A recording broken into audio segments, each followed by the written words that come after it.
자, 이번 시간에는 235페이지로 이어집니다. 바로 전 시간에 공인중개사 협회를 공부했죠. 협회 공제사업을 하고 있습니다. 현재 우리가 하고 있고, 지금 235페이지 공제사업 운영위원회, 여기부터 할 차례예요. 공제사업 운영위원회는 재작년에 신설된 제도예요. 신설됐는데 일단 첫 줄에 설치를 보죠. 자, 공제사업을 심의하고 그 업무 집행을 감독하기 위해서 협회에 운영위원회를 꼭 둔다. 자, 공제사업의 심의와 감독이 목적이고 어디에 둔다고요? 협회에 둔다. 뭐 당연한 거죠. 공제사업을 협회에서 하니까 공제사업의 운영위원회를 협회에다가 둔다 이거죠. 자, 운영위원회의 그 심의감독사항이라고 되어 있는데요. 뭐 내용 그런 걸 물어보진 않을 것 같아요. 운영위원회 심의감독사항은 참고하시고요. 참고하시고 밑에 운영위원회 구성으로 가겠습니다. 구성으로 가보면은 몇 가지만 기억하시면 되는데요. 일단은 이 운영위원회는 협회 임원, 그리고 종개업, 법률, 회계, 금융, 보험, 부동산 분야 전문가, 관계 공무원 이런 걸로 구성합니다. 근데 그 위원 수는 19명 이내로 한다. 그거에다 위원이라고 쓰세요. 총위원. 위원이라는 단어가 빠졌는데 위원 수는 몇 명 이내? 19명 이내로 한다. 그 말은 19명까지 한다는 얘기입니다. 위원은 19명 이내로 한다. 숫자 19명 어떻게 외울까요? 이렇게 외울게요. 그냥 그 운영 있죠. 운영이 사람 이름으로 할게요. 운영이는 19살. 몇 살이요? 운영이는 19살. 좀 더 정확하게 운영위원회는 19짤 이렇게 합니다. 혀 짧은 소리 좀 내야 돼요. 운영위는 19짤 이렇게 적으세요. 좀 민망하시죠? 운영위는 19짤. 이따가 정실 연령이 5짤이에요. 5짤. 그래서 19짤 그럽니다. 19명까지로 한다. 다음 2번. 일단 거기 밑줄 칠게요. 운영위원회는 성별을 고려하여 다음의 사항으로 구성하는데 성별을 고려한다는 건 뭐 남녀 차별하지 말라는 얘기인 것 같고 2와 3번에 해당하는 위원수는 전체 위원수의 3분의 1 미만으로 한다고 적혀 있죠. 밑에 2와 3을 묶지 마세요. 진짜 묶지 마세요. 이따가 다 다른 걸 묶어야 되거든요. 묶지 마시고 그 2와 3에 해당하는 자, 일단 밑줄 치고 뭐라고 쓰냐면 이렇게 쓰세요. 협회 관계자. 협회 관계자라고 쓰시면 돼요. 밑에 2와 3을 읽어볼게요. 2는 협회 회장이군요. 3은 협회 이사회가 협회 임원 중에서 선임하는 사람이고 그러면 운영위원회가 뭐예요? 운영위원회가 공제사업의 심의 감독을 위해서 협회에다 두는 거잖아요. 그런데 이 운영위원회 위원을 협회 관계자들을 많이 구성하는 건 좀 말이 안 되죠. 그럼 협회 회장과 협회 이사회가 협회 임원 중에서 선임하는 사람 수는 전체 위원 수의 3분의 1 미만으로 하도록 하자. 이런 얘기지 뭐. 좋습니다. 그리고 밑에 박스로 들어가셔서 이렇게 좀 메모 좀 할게요. 1번하고 2번을 이렇게 묶으시고 3번하고 4번도 이렇게 묶으시고 왼쪽에 이제 뭐라고 쓰실 거냐. 1번, 2번은 임기가 없는 위원 이렇게 쓰시고 3번과 4번은 임기는 2년 이렇게 쓰세요. 1번과 2번은 임기가 없고 3과 4는 임기는 2년 이렇게 쓰시는데 일단 뒷장 넘기지 마시고 1번, 2를 읽어볼게요. 1번하고 2번은 왜 임기가 없는가? 1번은 국토부 장관이 소속 공무원 중에서 지명하는 사람 한 사람. 그러니까 한마디로 국토부 공무원이라는 얘기네요. 국토부 공무원. 또 한 사람은 협회장. 이 두 사람은 임기가 따로 없다. 왜? 그렇죠. 그 공무원은 그 직에 있는 동안 계속 임기가 계속 가거든요. 그 공무원이 다른 사람과 바뀌었을 때 위원이 교체되는 거죠. 협회장도 계속 위원이에요. 협회장이 다른 사람과 바뀌면 바뀌는 거죠. 그런 거죠. 그래서 1번하고 2번 임기 없는 사람만 기억하면 돼요. 공무원하고 협회장. 공무원과 협회장은 임기가 없다. 뒤로 넘기시고 박스 밑으로 내려오세요. 임기 보이시죠? 자, 국토부 장관이 소속 공무원 중에서 지명하는 사람 한 사람, 협회 회장 두 사람을 제외한 위원의 임기는 2년으로 한다. 이렇게 끊으세요. 선을 끊으시고 보통은 2년이에요. 웬만한 위원회들은 임기가 보통 다 2년입니다. 그런데 이렇게 내겠죠. 임기가 제한된 위원의 임기는 2년으로 한다. 또 임기가 제한된 위원의 임기는 2년으로 하되 1회에 하나여 연임할 수 있다. 거기가 저는 별표라고 봐요. 1회 한하여 연임할 수 있다. 이런 표현은 매우 드문 표현이거든요. 잘 익혀두셔야 돼요. 한 번에 한해서 연임할 수 있다. 그래서 아까 이거 이렇게 외웠죠? 총 위원 수는 19명을 어떻게 외웠어요? 운영위는 19짤 그랬죠. 운영위는 19짤. 근데 정실 연령은 5짤이었잖아요. 보통 5짤짜리가 뭐라 그래요? 엄마한테. 엄마, 나 한 번만 더 할래. 이러잖아요. 그래서 엄마, 나 한 번만 더 할래. 그러니까 운영위는 한 번만 더 할래. 이렇게 쓰세요. 거기다가. 운영위는 한 번만 더 할래. 이렇게 해서 1회 하나여 연임할 수 있다. 계속 밑줄 칩니다. 보궐위원회 임기는 전임자 임기의 남은 기간으로 한다. 이게 재작년에 출제된 지문이에요. 그래서 이걸 제가 그때 문제 나온 걸 보고 뭐 어려운 지문 아닙니다만 보궐위원 임기는 전임자 임기 남은 기간으로 하니까 뭐 어려운 지문 아닌데 이런 것도 내는구나. 그러면 못 낼 게 없다는 얘기죠. 그래서 임기가 제한된 위원회 임기는 2년이고 1회 하나여 연임할 수 있다. 이렇게 눈에 익혀두세요. 자, 다음에 위원장, 부위원장 중요합니다. 운영위원회는 위원장도 두고 부위원장도 둡니다. 한 명씩 있습니다. 그런데 위원장과 부위원장은 위원 중에서 각각 호선한다. 호선이란 말은 19명이 모여서 투표를 해서 19명 안에서 선출하는 걸 우리 호선이라는 표현을 써요. 그래서 거기다 뭐라고 쓰냐면 날 세고 투표 이렇게 쓰세요. 날 세고 투표.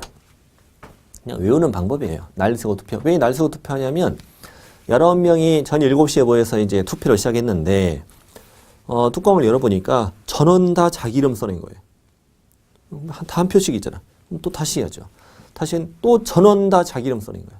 그렇게 해서 막 날을 세고 위원장 되고 싶어서 날을 세면서 새벽 6시까지 왔는데 6시까지 왔는데 그중에 체력이 약한 위원이 한 명이 픽 쓰러지면서 옆칸을 찍어버렸네.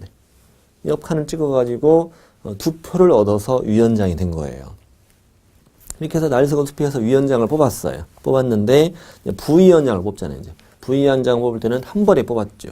왜? 위원장 된 사람이 다른 사람을 찍어줬으니까. 그래서 위원장 2표, 부위원장도 2표다. 이렇게 해서 날 세고 투표 이렇게 외워두세요. 누가 뭐 임명한다 이런 식이 될 수 있어요. 예를 들어 운영위원회 위원장은 국토부 장관이 임명한다 이러면 틀리거든요. 그러니까 조심해야 돼요. 우리가 외울 것도 한두 가지도 아니니까 운영위는 19짤, 운영위는 한 번만 더 할래, 그리고 위원장, 부위원장은 날 세고 투표 이렇게 외우시면 됩니다. 자, 회의 갑니다. 밑줄 치지 마시고요. 위원장은 회의를 대표하고 의장이 되겠죠. 2번 체크하세요. 부위원장은 위원장을 보좌하며 위원장이 부득이한 사유로 직무를 수행할 수 없게 되면은 그 직무를 대행한다. 부위원장이 대행하는군요. 그 다음에 3번은 회의는 총재적위원회 과반수의 출석으로 개의하여 출석위원 과반수 찬성으로 의결한다. 이걸 재작년에 기가 막히게 틀리게 냈습니다. 그 첫 줄 끝에 출석위원 과반수 있죠? 여기를 재적위원이라고 틀리게 냈어요. 재적위원회 과반수 찬성으로 의결한다가 아닙니다. 출석위원 과반수 찬성으로 의결한다. 이렇게 나와야 돼요. 자, 다음에 밑에 4번을 지나가시고 간사와 서기로 갑니다. 사무 처리를 위해서 간사와 서기를 한 명씩 둡니다. 간사 서기는 위원이 아니고 보통 위원회를 보좌하고 심부름하고 이런 사람들이라고 했죠. 그래서 보통 위원장하고 친해요. 그래서 간사와 서기는 그래서 누가 임명한다. 위원장이 협회 직원 중에서 임명한다 이렇게 되어 있습니다. 위원장이 항상 임명합니다. 간사 서기는. 이어서 누가 회의록을 작성한대요. 간사가 회의록을 작성한다고 되어 있죠. 서기가 작성할 것 같은데. 그래서 어떻게 외우시느냐? 간보면서 작성 이렇게 쓰세요. 뭐라고요? 간보면서 작성. 간사가 쓰니까. 누가 그러더라고. 서기는 뭐하니? 저도 몰라요. 커피 타겠죠 뭐. 같이 간보든가. 자, 이렇게 했고 이제 위반시 제재라고 써 있는데요. 그 협회가 500만 원의 과태료 받는 게 있습니다. 5가지가. 5가지 있는데 아까 뭐 전 시간에 공부하면서 동그라미 쳤던 것들이에요. 동그라미 쳤던 것들. 이거는 과태료 단원에 가서 별도로 배우게 됩니다. 그 단원에 가서 배우고 거긴 참고하시고요. 뒤에 있는 문제들도 중요한 문제들 많이 있습니다. 쭉 한번 풀어오시면 좋습니다. 매우 좋습니다. 문제가 다. 자, 8장 갑니다. 8장. 8장은 교과서 246조. 8장은 어떤 내용으로 구성되느냐. 보칙이라고 되어 있는데요. 보칙. 8장은 첫 번째는 업무위탁. 업무위탁이라는 게 있고, 두 번째는 행정수수료. 행정수수료가 있고, 세 번째는 포상금 제도가 있어요. 문제 출제의 비중은 행정수수료에서 안 나오거나 한 문제, 그리고 포상금은 한 문제가 거의 고정입니다. 고정. 그래서 최대 2문제까지 나올 수 있는 단원이다. 업무위탁은 단독으로 문제가 나온 적은 없습니다. 공부를 하겠습니다. 지문 정도로 나올 수 있으니까. 자, 45조 읽어볼게요. 자, 국토부 장관, 시도지사 또는 등록관청은 대통령령이 정하는 바에 따라 업무의 일부를 협회나 대통령령이 정하는 기관에 위탁할 수 있다. 뭐 중요한 문장 아니고요.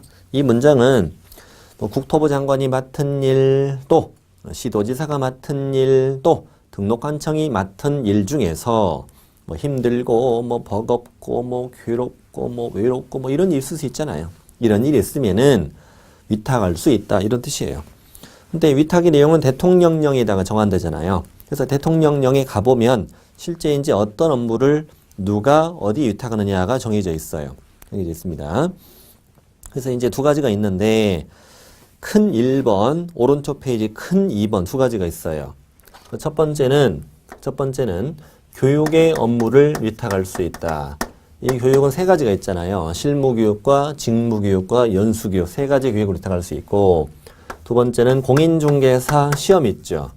공인중개사 시험의 시행, 이거에 대해서 위탁할 수 있다라고 되어 있어요. 다시 왼쪽으로 옵니다. 교육의 실시권자를 먼저 알아야 되겠죠. 그래야 위탁권자를 알 수 있으니까. 실시권자는 우리 예전에 실무교육은 개공이 되기 전에, 등록 전에, 또 소공이 되기 전에 미리 받는 교육이 실무교육이었죠. 연수교육은 개공과 소공이 된 후 2년마다 계속 받는 것이 연수교육이었고, 실무교육과 연수교육은 시도지사가 실시하고요. 직무교육은 중개보조원이 미리 받는 교육인데, 직무교육은 시도지사가 실시할 수도 있고, 등록관청이 실시할 수 있는 게 중요했거든요. 일부러 써드렸어요. 왜냐하면 밑에는 위탁권자와는 다르거든요. 위탁은 오로지 시도지사만 위탁할 수 있어요. 그걸 조심해야 돼요. 자, 교육은 실무교육과 연수교육은 시도지사가 실시하고 직무교육은 시도지사 또는 등록관청이 실시하는데 위탁은 오로지 누구만? 시도지사만 위탁할 수 있다. 시도지사만. 네. 그럼 시도지사가 어디 위탁하느냐? 세 군데 위탁할 수 있다. 세 군데. 어디에? 첫 번째는 협회. 두 번째는 공기업이나 준정부기관. 세 번째는 부동산 관련 학과가 있는 학교. 이렇게 세 군데 중에 위탁할 수 있다 이겁니다.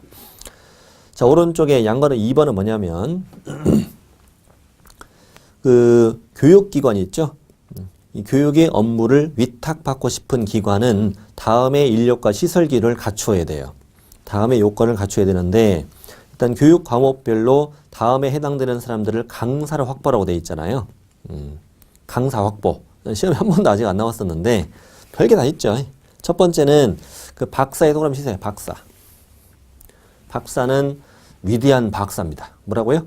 위대한 박사는 바로 투입. 경력기간 필요 없이 바로 투입되는 건 누구예요? 위대한 박사예요.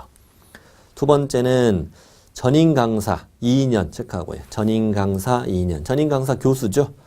좀 있어 보이는 사람은 2년이에요. 3번은 석사. 석사는 조금 떨어져 보이죠. 3년이 필요해요. 3년 경력이. 변호사 있어 보이죠. 그래서 2년 필요해요. 2년. 그리고 7급 공무원. 영화 제목 7급 공무원 생각하세요. 7급 공무원 경력 6개월. 자, 6번은 각종 공인중개사, 감정평가사, 주택관리사, 건축사, 공인회계사, 법무사, 세무사 쭉 있어요. 자, 공인중개사 있어 보여요, 없어 보여요? 있어 보이죠? 근데 이제 여기에서는 좀 없어 보이죠. 그래서 3년 이렇게 합니다. 그렇게 외우십니다. 다시 위대한 박사는 바로 투입.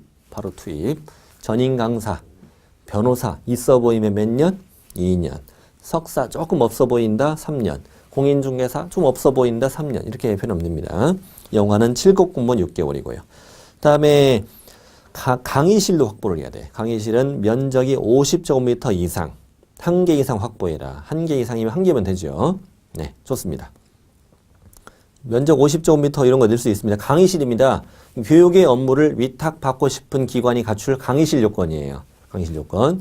뭐 예전에 이런 질문을 낼 수 있어요. 예를 들어 중개사무소는 50제곱미터 이상이어야 한다. 이런 건 틀려요.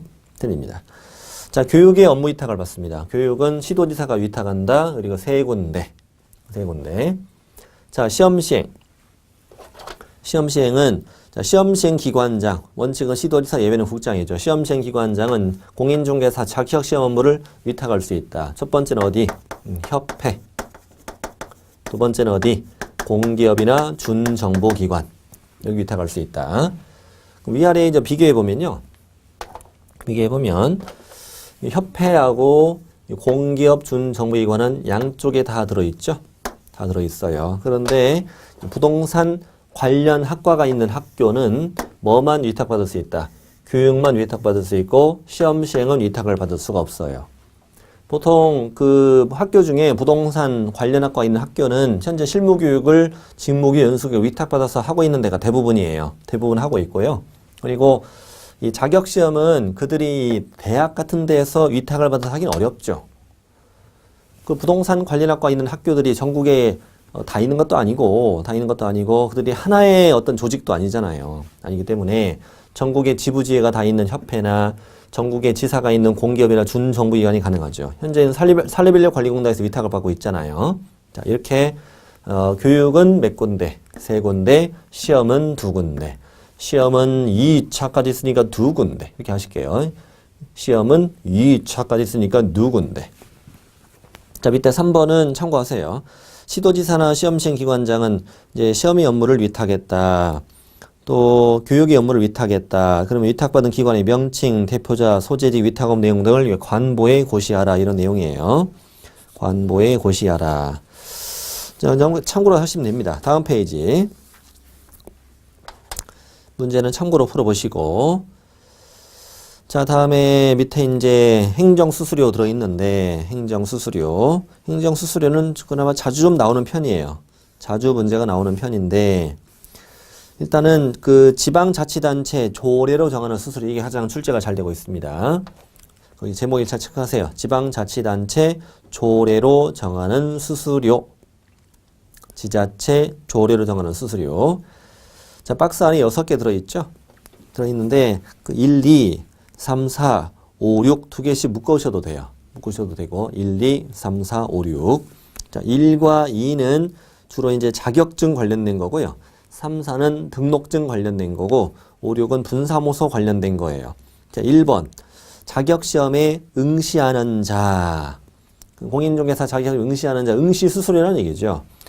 시험은 시도지사가 시행하는 것이 원칙이잖아요. 그러니 응시수수료는 시도조례, 즉 지방자치단체 조례로 정하는 수수료를 내야 됨이 원칙이라는 거죠. 자, 그런데 가끔 틀리게 내는 것 중에 하나가 그 박스 안에 주의에 들어있는데 자격증을 교부받는 자, X 이렇게 내기도 해요. 자격시험에 응시할 때 내는 거지 자격증을 받을 때 내는 게 아니라는 얘기예요. 자격시험에 응시할 때 내는 것이다. 다음에 자격증 재교부. 좋아요. 3번은 등록을 신청할 때 낸다. 등록 신청할 때. 등록증 재교부. 좋아요. 다음 분사무소 설치 신고할 때 낸다. 또 분사무소 신고필증 재교부. 그럼 2번, 4번, 6번은 공통점이 있네요. 증, 재교부는 다 들어가죠. 재교부는 다 들어가요. 1, 4, 5만 주의하시면 되겠네요. 시험에 응시할 때, 등록을 신청할 때, 분사무소 설치 신고할 때입니다. 그런 거지. 자격증을 받을 때, 등록증을 받을 때, 신고필증을 받을 때가 아니라 시험에 응시할 때, 등록을 신청할 때 분사무소 설치 신고할 때 내는 거라고요. 밑에 이제 주의에 어쨌건 이 6가지가 아니면 다 수수료 안 내는 거예요. 그래서 고용신고, 고용학의 종료신고, 뭐 휴폐업의 신고, 자격증을 받을 때, 뭐 거래정보사업자 지정 신청을 할 때, 특히 이 거래정보사업자 지정 신청할 때 수수료 없다는 거 우리 그때 공부할 때 중요하게 다뤘죠. 그리고 이제 밑에 반가로 2번은 참고하세요. 1번하고 2번은 자격증 관련된 거니까 시도조례고 3, 4, 5, 6은 구체적으로는 시군구 조례가 된다는 의미고 그냥 합쳐서 지방자치단체 조례 이렇게 시험에 표현합니다. 자, 오른쪽에 나머지 수수료는 뭐냐면 자격시험은 국토부 장관이 시행할 수도 있잖아요. 이럴 때는 국토부 장관이 결정 공고하는 수수료 납부. 그 다음에 시험의 위탁. 아까 시험을 여기 2군데 위탁할 수 있다고 그랬잖아요. 이게 시험을 위탁하는 경우는 업무를 위탁받은 자가 위탁한 자의 승인을 얻어 결정 공고하는 수수료 이렇게 되어 있습니다. 위탁받은 자가 위탁한 자의 승인을 얻어 결정 공고하는 수수료 납부. 자, 이 단원에서 가장 중요한 건 포상금. 포상금 제도로 갑니다. 자, 박스 아래에 양거래 1번 포상금 지급 대상 가죠. 일단 쭉 읽어보고 어디가 중요한지 보자고요. 등록관청은 다음에 어느 하나에 해당하는 자를 등록관청이나 수사기관에 신고 또는 고발한 자에 대하여 대통령령에 따라 포상금을 지급할 수 있다. 일단 맨 첫 단어 등록관청 체크하고 맨 끝에 포상금을 지급할 수 있다. 포상금은 누가 지급한다? 등록관청이 지급한다. 시군구. 국토부 장관이 포상금 X. 포상금 받으러 가다가 차비가 더 나옵니다. 멀리 계신 분들은. 시도지사 번거롭습니다. 귀찮아요. 가까운 등록관청에서 포상금을 지급할 수 있다. 그럼 박스에 들어있는 자를 어디에 신고 또는 고발하라? 등록관청이나 수사기관에. 등록관청 또는 수사기관입니다. 신고 고발 장소에는 수사기관이 들어있는데 포상금은 어디에서만? 등록관청에서만 지급할 수 있습니다. 박스, 이제 누구를 그러면 신고 또는 고발해야 되느냐? 첫 번째, 등록하지 않고 중개업을 한 자. 무등록 중개업자죠. 자, 무라고 쓰시고, 무. 그 다음에 거짓 그 밖에 부정한 방법으로 중개사무소 개설 등록한 자. 이 자는 무등록 중개업자와 별반 다르지 않다는 의미죠. 이 자는 애초부터 정상적으로는 등록이 안 되는 자죠. 부정한 방법으로 등록해서 중개업을 하다 걸렸잖아요. 그래서 거자 동그라미 거. 그다음에 3번은 등록증 밑줄 치고요. 자격증도 밑줄 치고 등록증이나 자격증을 양도대여하거나 양수대여 받은 자. 양자 동그라미 양자. 3번은 쪼개면 4명 나오죠. 등록증 양도되어 양수되어 자격증 양도되어 양수되어. 그래서 4사람을 어떻게 외우느냐? 6사람이죠, 총. 무거, 양, 양, 양, 양. 같이 보죠. 시작. 무거, 양, 양, 양, 양. 이렇게 외웁니다. 무거, 양, 양, 양, 양. 무거, 양, 양, 양, 양을 찔러야 포상금을 받을 수 있다. 그 밖에 다른 사람 찌르면 안 됩니다. 포상금 안 줍니다. 그리고 박스 밑에 보시면은 주의 있죠? 첫 줄 중요합니다. 등록 취소 후 중개업을 한 자. 폐업 신고 후 중개업을 한 자. 이 두 사람이 시험에도 잘 나옵니다. 이 둘도 찌르면 포상금 준다 안 준다? 준다. 그 자가 누구예요? 무등록 중개업자니까. 등록하지 않고 중개업을 한 자죠. 등록 취소 후 중개업을 했다. 폐업 신고 후 중개업을 했다도 무등록 중개업이 되니까 포상금 받을 수 있다. 그 다음에 계속해서 두 번째 줄. 부정한 방법으로 공인중개사 자격을 취득한 자. 이게 잘 나와요. 우리 행정처분에서 자격 취소 사유거든요. 부정한 방법으로 공인중개사 자격을 취득한 자는 부정 등록해서 중개업을 한 건 아니잖아요. 이게 2번 거짓 부정 등록과 헷갈리게 되는 방법이에요. 거기도 부정이라는 단어가 있으니까. 부정한 방법으로 자격을 취득한 자는 포상금 대상이 아니다. 그리고 그 밖에 뭐 2종 등록했다, 뭐 2종 소속했다, 복비를 초과받았다, 어느 누구를 찔러도 포상금은 안 줍니다. 포상금은 안 주고 음료수 주겠죠. 음료수. 수고했다고. 고맙다고 음료수 줄 거예요. 자, 무거 양을 찔러야만 포상금 받을 수 있다. 뒤로 갑니다. 얼마 주느냐? 한 건당 50만 원 의로 한다. 의로입니다. 의로. 이내가 아니고. 잘 적어두세요. 한 건당 50만 원 이내 하면은 50이 안 될 수도 있다는 거죠. 5만 원, 5천 원 황당하죠. 그러면 안 되죠. 무조건 50. 그럼 두 건은 100. 10건은 500 이렇게 됩니다. 네. 한 건당 50입니다. 한 건당. 요즘에는 그래서 뭐 박스 형태의 예제로 보기를 줘서 주로 내기도 해요. 예를 들어서 뭐 갑은 무등록 중개업자 A와 자격증을 양도한 B를 신고하였다. 뭐 이런 식으로 해서 쭉 구성한 다음에 갑은 얼마를 받을 수 있느냐 이렇게 물어보거든요. 한 건당 50이니까 두 건이면 100 골라야 되는 거죠. 두 번째, 2번은 포상금 지급에 소요되는 비용은 대통령령이 정하는 바에 따라 그 일부를 국고에서 보조할 수 있다. 자, 일부란 단어, 그리고 국고란 단어 중요합니다. 일부를 국고에서 보조할 수 있다. 전액 X, 전부 X, 일부, 국고에서 보조할 수 있다. 협회에서 보조할 수 있다. X로 나온 적도 있고 매우 말장난이 심한 단원이에요. 일부를 국고에서 보조할 수 있다. 그리고 계속 비추십니다. 포상금 지급에 쓰이는 비용 중 국고에서 보조할 수 있는 비율은 100분의 50 이내로 한다. 100분의 50 이내다. 그러니까 일부를 국고에서 보조할 수 있다고 그랬잖아요. 그러니까 100분의 50 이내. 100분의 50 이상이 아니고 100분의 50 이내. 아까 한 건당 50만 원으로 한다. 국고에서 보조할 수 있는 비율은 100분의 50 이내로 한다. 한 건당 25만 원까지 보조할 수 있다는 뜻이죠. 좀 말장난 심한 부분이고요. 그 다음에 양가로 3번 지급 요건. 첫 줄, 포상금은 그 신고 고발 대상자가 행정기관에 의하여 발각되기 전에 등록관청이나 수사기관에 신고 또는 고발해야 되겠죠. 그 당연한 거 아닙니까? 이미 찔렀는데 이미 발각됐다. 그럼 안 주는 거죠. 발각되기 전에 신고 또는 고발해야 되고요. 그 신고 고발 사건에 대해서 그 다음 중요합니다. 검사가 공소 제기 또는 기소 유예 결정을 한 경우에 한하여 지급한다. 자, 공소 제기 또는 기소 유예, 공소 제기 또는 기소유예 결정을 한 경우에 한하여 지급한다. 그 말은 둘 중에 하나가 반드시 있어야만 준다 이 말이죠. 둘 중에 하나가 반드시 있어야 한다. 그럼 공소 제기가 뭐냐면 검사가 법원에 형사재판을 신청하는 행위, 이걸 공소제기라고 그래요. 공소제기. 다른 말로 그냥 기소라고도 하죠. 뉴스에 이런 말 나오죠. 아무개를 뭐 불구속 기소했다, 기소했다 이런 표현 나오잖아요. 검사가 법원에 형사재판을 신청하는 걸 공소제기라고 해요. 기소유예라는 건 기소를 하지 않았다는 얘기죠. 죄가 없어서가 아니에요. 죄가 없어서가 아니라 피의자의 뭐 연령이나 성향이나 이런 것들을 참작해서 죄는 있으나 기소하지 않는 것. 죄는 있어 없어? 있어요. 죄가 없는데 포상금 줄 리가 없잖아요. 죄는 있는데 기소하지 않는 것. 둘 중에 하나가 반드시 있는 경우에 한하여 지급한다. 둘 중에 하나가 반드시 있어야 한다는 얘기인데, 그렇다면 밑에 참고에 공소제기가 뭐고 기소유예가 뭔지를 써드렸고, 동그라미 2번 보세요.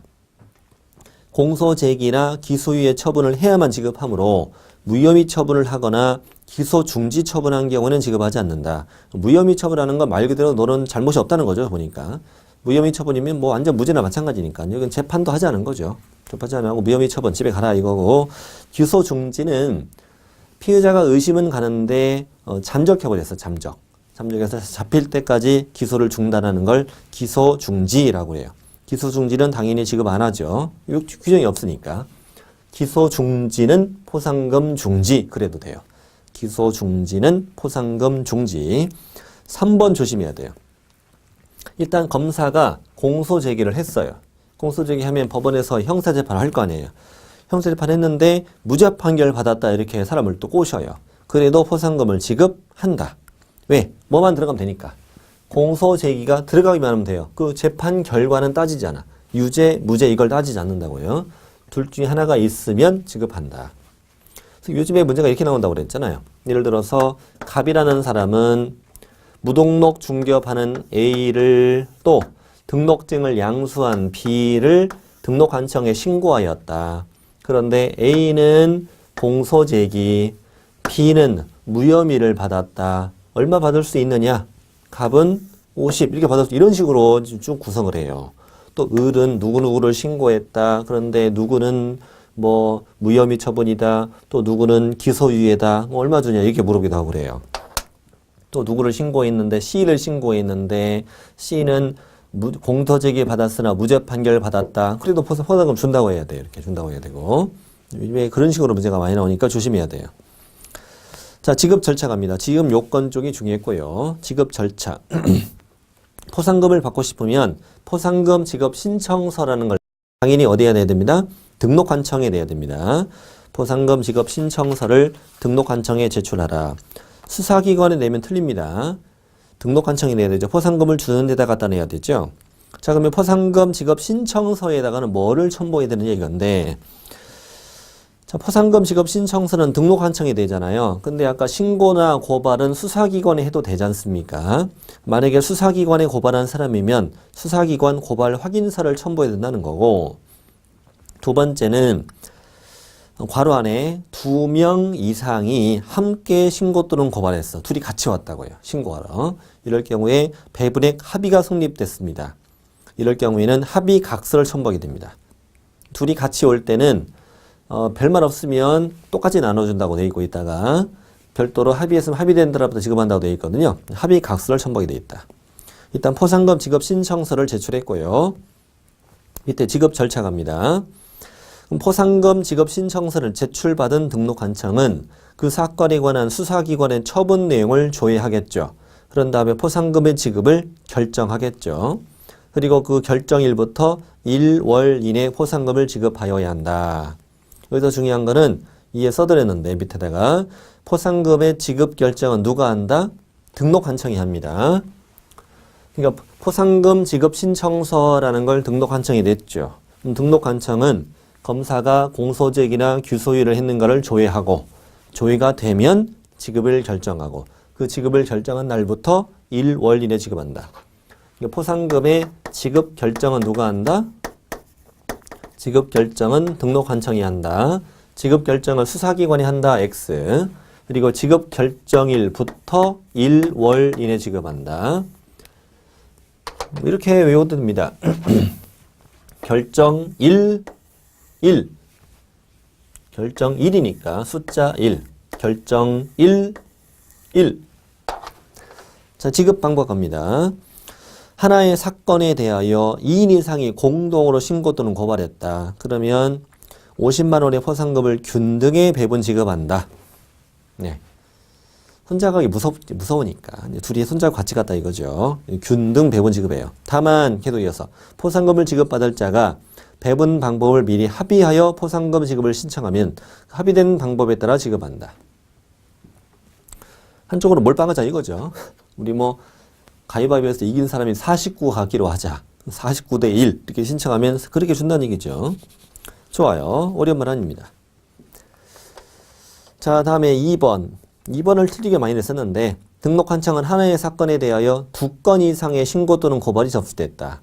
한 사람은 9시에 왔고 또 한 사람이 왔는데 그럼 10시에 왔다고요. 그럼 당연히 9시만 준다는 얘기죠. 이렇게 2건 이상 들어오면 최초로 신고받은 자에게만 지급한다. 이게 어떻게 잘 내냐면 2건 이상 들어오면 건수에 따라 균등 X 이렇게 내기도 합니다. 그렇게 잘 내는 편입니다. 이렇게 해서 포상금 내용을 다 공부했고 4절은 공부 안 합니다. 넘어가셔도 되겠습니다. 9장으로 가죠. 9장은 오늘 이번 시간이 좀 짤막짤막한 단원들이 많아요. 9장은 어디 있냐면 9장은 페이지 258. 9장이 굉장히 어려운 단원입니다. 굉장히 어려운 단원이고 문제도 많이 나옵니다. 9장에서 보통 최대 5문제가량 문제가 출제되고 있습니다. 9장의 주된 내용은 첫 번째는 감독상 명령, 그 다음은 행정처분,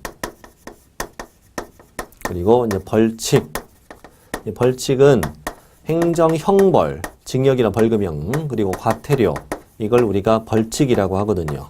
이걸 이제 공부하는 단원이고 엄청나게 암기사항이 많습니다. 엄청나게 암기사항이 많고 행정처분에서 뭐 지정 취소, 자격 취소, 자격 정지, 등록 취소, 업무 정지 이거 다 외워야 되고 형벌 3년 이하 징역 2천 이하 벌금, 1년 이하 징역 1천 이하 벌금 다 외워야 되고요. 과태료 500만 원 이하, 100만 원 이하 이걸 또 다 외워야 됩니다.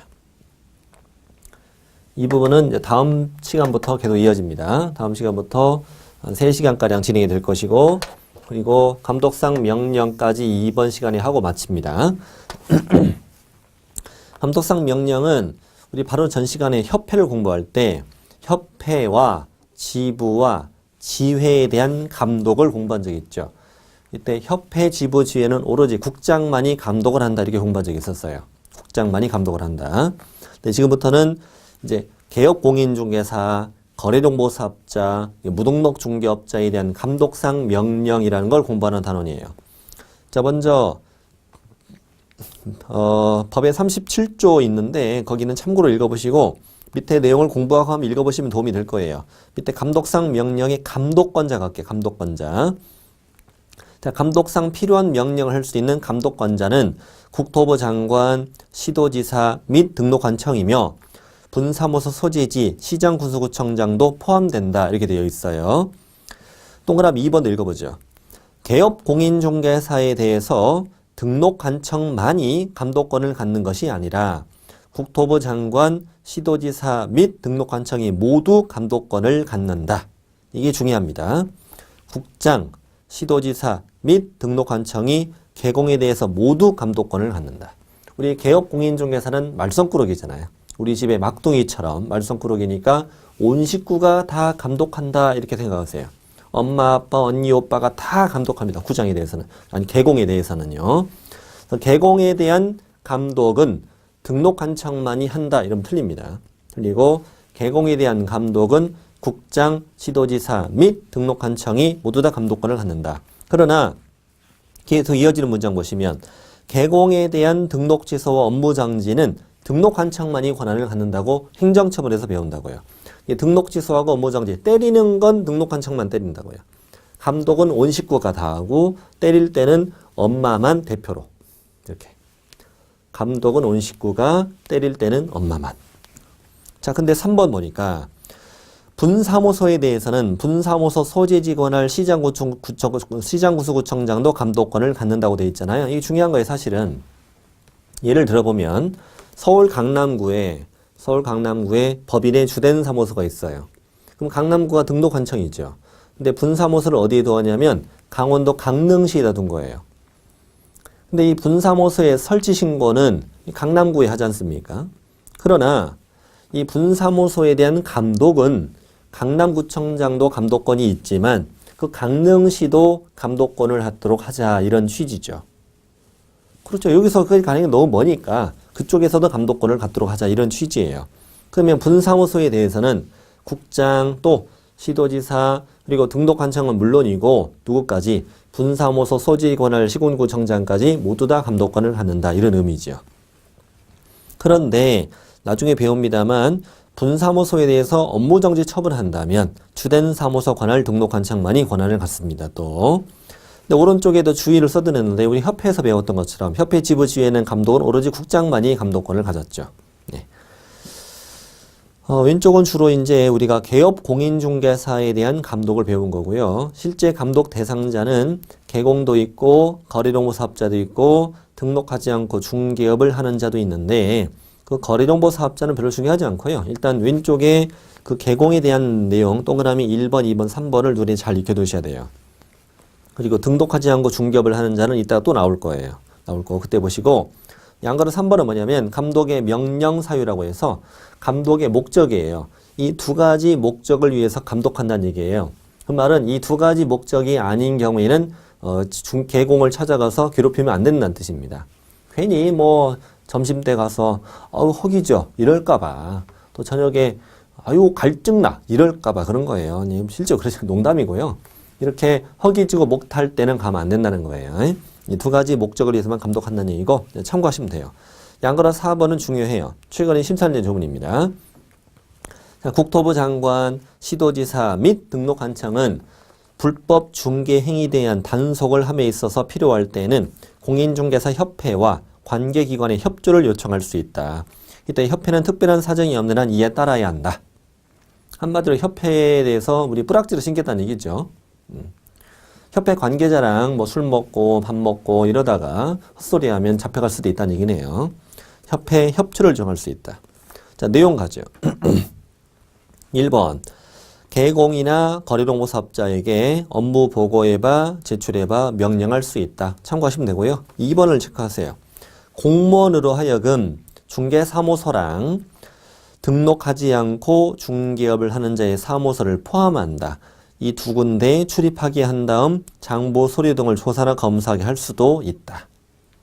그 등록하지 않고 중개업을 하는 사무소에 뭐냐면 그 무등록 중개업을 한다는 걸 알고 가는 게 아니라 저 사무소는 중개사무소가 아닌데 무등록 중개업을 한다는 신고를 받고 그 사무소에 무등록 중개업 하는지 여부를 조사하러 갈 수 있다는 의미입니다. 그래서 등록하지 않고 중개업을 하는 자의 사무소에도 출입해서 조사할 수 있다는 정도는 알고 가야죠. 3번. 이때 출입하는 공무원은 국토부령이 정하는 증표를 내보이랬죠. 이때 증표는 공무원증과 조사검사 증명서를 말한다고 그랬죠. 넘기시고 불응치 제재 갑니다. 쭉 밑줄 치세요.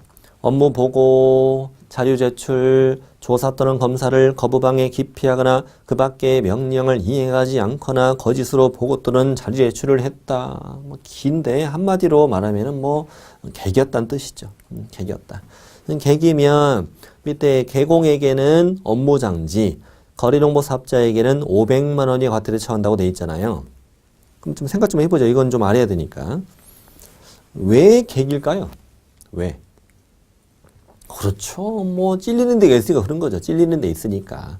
뭔가 더 센 거 걸릴까봐 이제 개기는 건데, 예를 들어서 공무원이 사무소에 출입했습니다. 출입해가지고 계약서 5년치 다 갖고봐. 그리고 그 확인 설명서 3년치 다 갖고봐. 내 조사 좀 하게. 이랬어. 근데 나 오늘 이거 조사를 하게 되면은 뭐 자격증 대여, 자격 취소 받을 위기야, 위기. 위기 어떻게 해야 돼요? 필사적으로 온몸을 던져서 막아야죠. 막으면 나는 뭐에 그친다? 업무정지에 그치는 거니까. 훨씬 현명한 위기 탈출 방법이 되는 거죠. 방법이 되는 거고, 구체적으로 어떻게 개기는지가 쭉 적혀 있어요. 조사, 검사를 거부, 방해, 기피하래잖아요.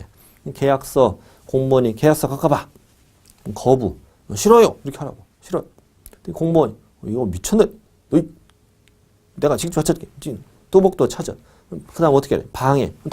다리 걸어서 넘어뜨리고 방해하라고. 공무원이 막 필사적으로 기어다니면서 찾아. 이럴 때 어떻게 하래? 기피하라고. 기피하라는 건 딴짓거리 하는 얘기죠. 딴짓거리. 뭐 청소하고, 뭐 마대질하고, 뭐 먼지 털고, 줄넘기도 하고, 뭐 이렇게 안에서 막 촐랑대고 촐싹대고 까불고 난리를 치는 거야. 난리를 치면 공무원이 피곤하니까 피곤해. 얼음 이렇게 하고 떠나요. 얼음. 그게 바로 업무정지. 그렇게 앞으로 공부하세요. 조사 검사를 거부방해 기피하거나 그 밖에 명령을 이행하지 않거나 거짓으로 보고 또는 자료 제출했으면 촐랑대고 촐싹대고 까불면 공무원이 뭐라고 한다고요? 얼음. 여기를 떠나요. 업무정지. 현명한 방법이죠. 거래농부 사업자는 얼지 않아요. 그래서 500만 원이야 과태료. 자, 여기까지입니다. 이번 시간에는 협회에 대해서 공제사업의 운영위원회 공부했고, 그 다음에 8장으로 건너와서 업무위탁, 또 행정수수료, 또 포상금까지 받고, 9장에 와서 감독상 명령까지 공부하셨고, 이제 다음 시간에 아주 중요한 내용이 쭉 이어집니다. 행정처분, 벌칙 과태료를 공부하도록 하겠습니다. 이번 시간을 마치겠습니다.